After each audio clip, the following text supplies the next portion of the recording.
So thanks for the invitation to come and speak. I'm not an uncomfortable speaker historically, because I usually only talk about things that I feel I have a, either a deep level of passion or knowledge about.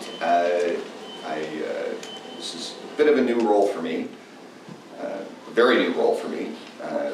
Should maybe talk about that just a little bit. Why did I throw my hat in the ring as president of the Chamber of Commerce, or as my brother said, give me a hint.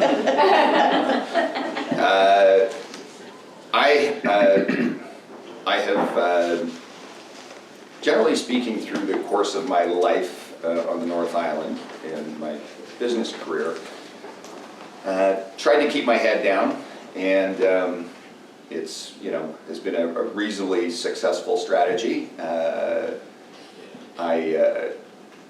I had a real awakening last summer, and so something that no one here will know about me is that I have had a lifelong fixation on karma in its truest sense.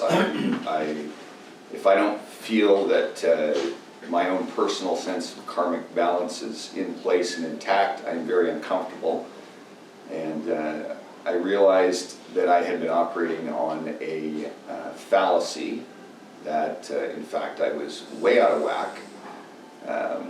I thought because I got up at 4:30 in the morning and worked till 9 or 10 at night, 5, 6, 7 days a week, decades after decade, that somehow that meant that, I deserved, I was entitled to all of the bounty and rewards that the North Island could provide. And nobody deserves anything, we all know that.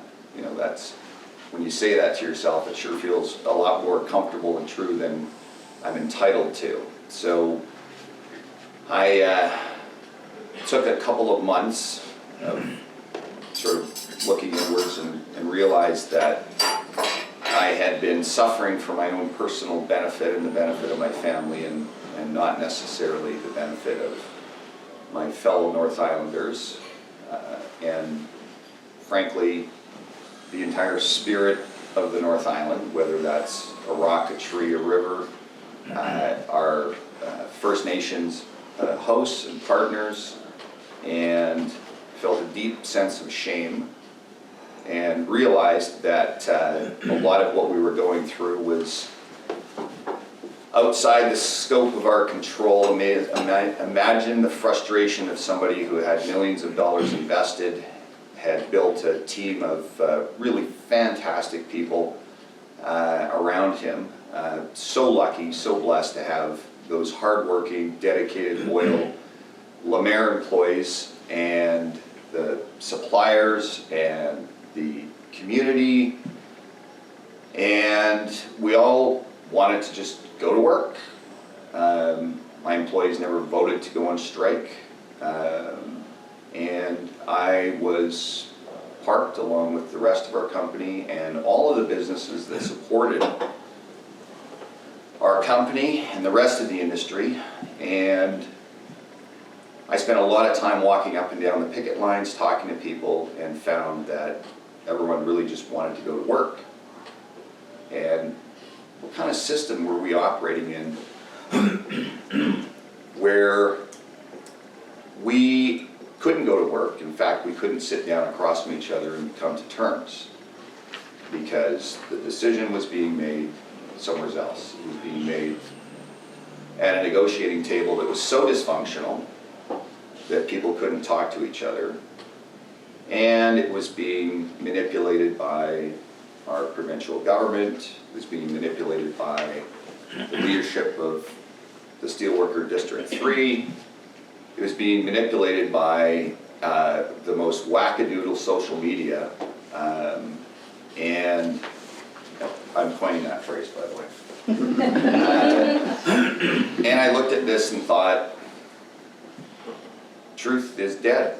You can't actually say what you believe to be true without exciting and agitating a response in people that is either, some combination of awkwardness and uncomfortableness. And I thought what I really need to do is to start working for the benefit of my fellow North Islanders in a manner that isn't necessarily beneficial to me first and foremost. So I started looking for opportunities to do that, and I one day saw that the chamber was coming up for re-election of the executive, and on a whim I thought, well, I could say I'm going to run and I'll never get elected. And it was true. I got acclimated. It's kind of a dirty trick. So Deborah asked me a question. She said, what are your goals? What are you trying to accomplish? And thank you for that, because now I know what I'm going to talk about. Because that stuff on there is just really dry, not that interesting. So I have a couple of goals, and I'm starting at the end, which is when I'm not in this role anymore. So I would like to leave the chamber looking like this. A vision statement for the North Island that is true advocacy for business. Is this my glass of water? Is this yours or mine? I think it's mine. Okay. Somebody got water in their jug? If you bring your glass over to there, Gord will pour you water.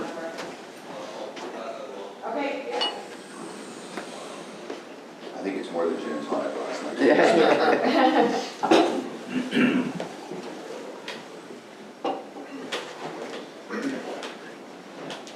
So I want to leave the chamber with a vision statement that allows true business advocacy for North Islanders. And I want that vision to be a vision that has a degree of harmony with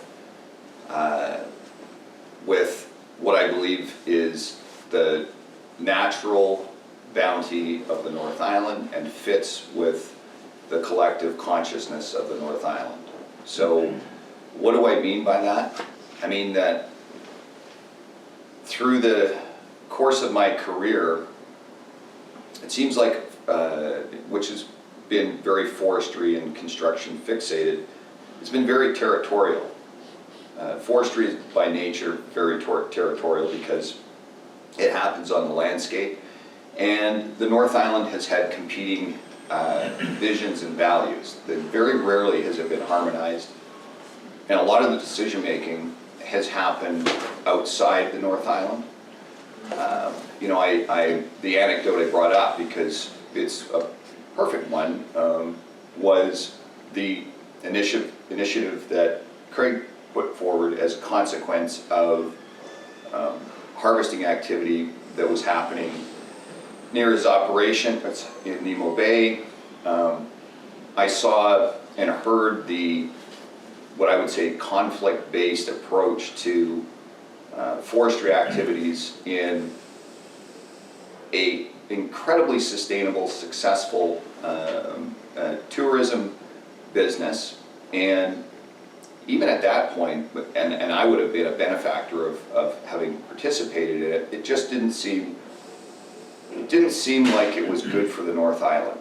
And there's tons of examples of that where we have a complete disconnect as to what's good for the North Island versus what's good for our own businesses. The reality is that a strong North Island economy requires all of us working together to be successful, and it's never been more true now, never been more true than it is right now.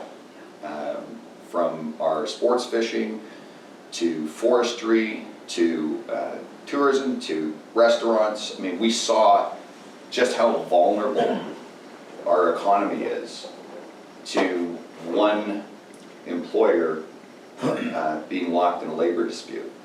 And it's terrifying. I had this tremendous sense of, when is someone going to do something? How can this actually be happening? And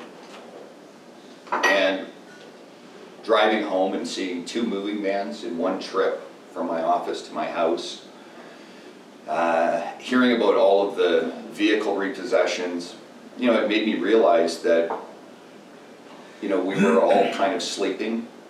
And again, I go back to the frustration of being an employer, having 400 people, you know, really relying on me to make smart decisions and not screw it up, and feeling completely helpless to move the dial. And you know, I sometimes have this little speech I do at work where I talk about the difference between getting it done and doing your best. And if your standard is to get it done, it's far more effective than doing your best. Because, you know, I hate to say it, it's a very Canadian statement, just do your best is unfortunately often not good enough. But if your standard is you have to get it done, and I was holding myself to the standard of I have to get it done, which meant getting us moving again, and I couldn't. And I raced around the province, I wrote letters, I had meetings with provincial leaders, meetings where people would actually take them. I spent I don't know how much time talking to Vince Reddy and Stephen Hunt. Vince Reddy being the mediator, Stephen Hunt being head of District 3 of the Steelworkers, and slowly started to realize that it wasn't about a labor dispute, it was about something much bigger. And that was about our provincial government reshaping forest policy in the province. And that's not a conspiracy theory, that's a fact. So the information is there if you care to go looking for it.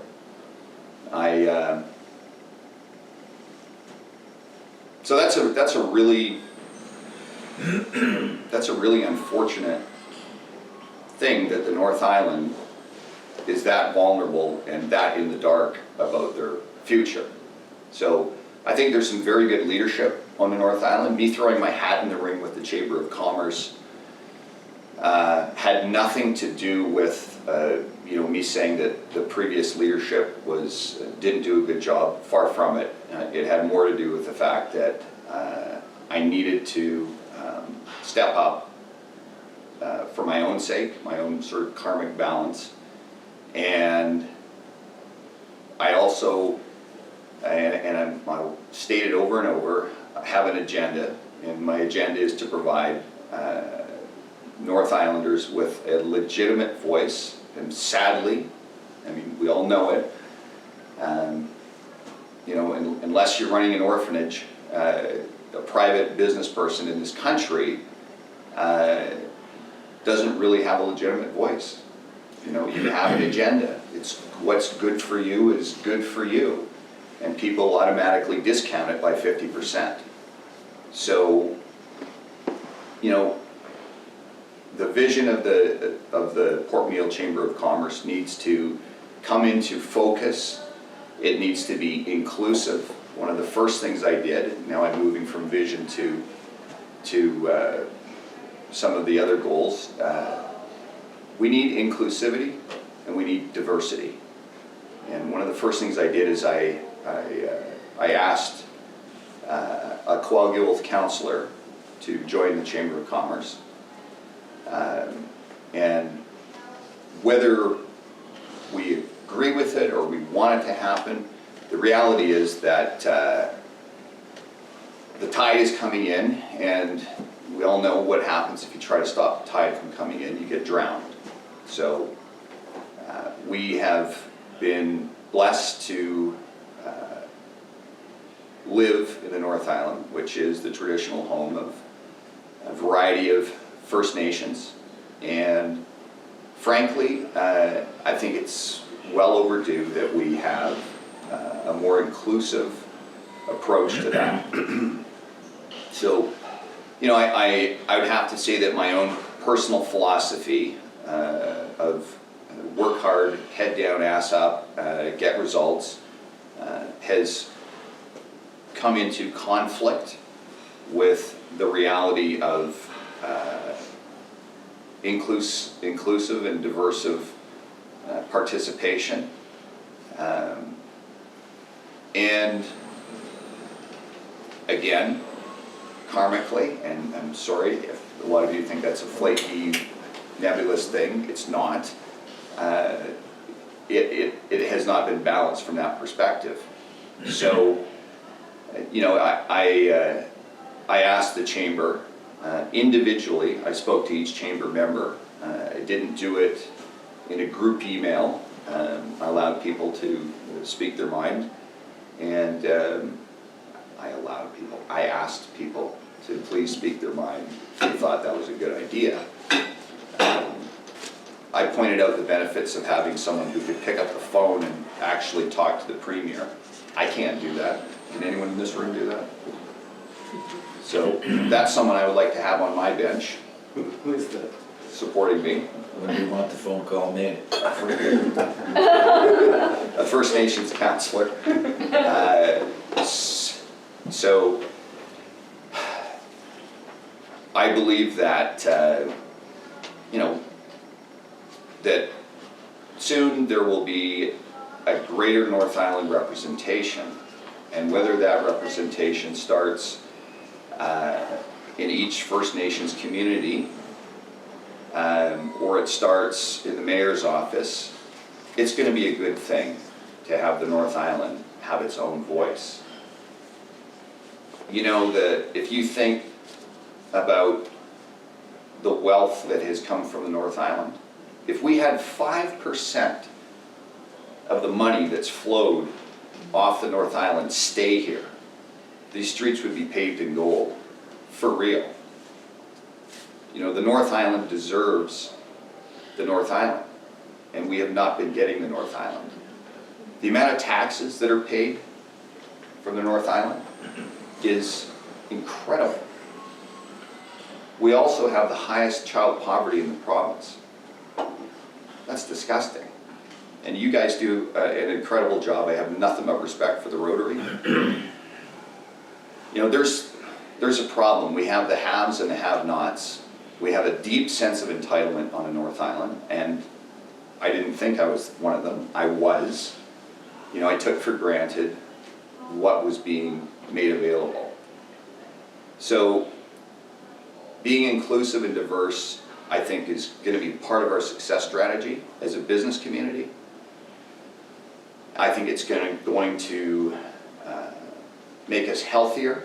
I think it's going to make us more balanced. And I think it's going to help us understand what the North Island truly means.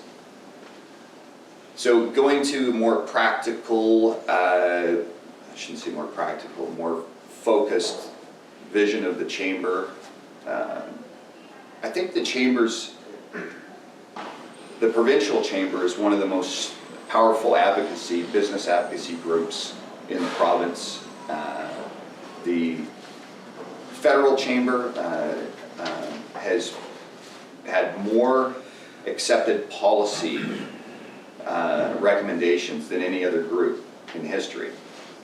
And we need to tap into that. Regardless of who's in power in Victoria or Ottawa, that gives us a voice. And so tapping into the provincial chamber and the chambers in the rest of the island. There's some very successful chambers in the province, and we can look at their models and follow them. And I think to do that consistently, we need not just a focused and dedicated board, we need an executive director, a full-time executive director. And that might seem a bit of a stretch, but the Port McNeill Chamber isn't a social club, or it shouldn't be a social club. It should not be about hosting a gala once a year and planning a golf tournament. That builds esprit de corps, it creates networking, good things, awesome things, but it doesn't necessarily create policy and business advocacy. And having an executive director to represent and tie us together with a singular focus is very important. So when I leave this role, I want to have the funding in place to support a full-time executive director. And now I'm kind of sucking and blowing at the same time. I'm working with the provincial government right now to provide that funding for at least a 3-year term. And my plan is that that individual will be a true seasoned professional that will have 2 people working underneath him or her and train them to take over that role when they're finished with it. Because the level of funding I'm anticipating will support a true administrative professional. I would applaud that. Yeah, I would too. Big talking, I gotta deliver. Okay. Read Eric, somewhere. I'm so applauding everywhere you're going here. I'm thinking that there might be a few questions because from the... I'm running out of time? Well, we have 9 minutes left for you, Okay. and so maybe a bit of questions from the group. I'll say one Yeah, more thing. keep going. And then I'll Yeah. answer questions, if that's okay. Yeah? So, a vision, a proper governance model, proper methodology for delivering policy to our regional, municipal, and provincial policymakers. So recommending policy and lobbying for that policy. I think those are all things that will support a strong, healthy North Island economy. Questions?